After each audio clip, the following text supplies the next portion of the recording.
on your winner-take-all race number 2.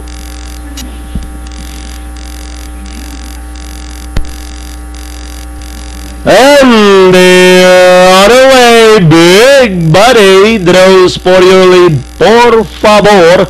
Moving up down on the inside. Gangnam Style racing in third. Then by the rail is Tin Man. Moving up on the outside is Puma Tunco. Heading towards the half-mile pole. Por favor. In command by about a length and a half. Then running in second, Gangnam Style. Racing in third, Big Buddy. Puma Punko is racing in fourth, a Star Trek as they round at the 600. Por favor is still leading the field, dictating terms by about 3 lengths. Followed once again by Big Buddy. Gangnam Style shuffle back in third as they race for home. Por favor, still leading the field, this time by about 4 lengths.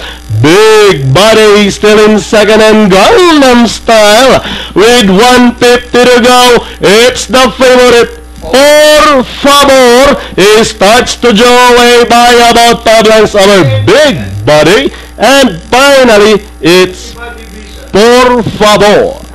Big Buddy, Gangnam Style is Star Trek and Tin Man for your Penta Effect. 3, 2, 1.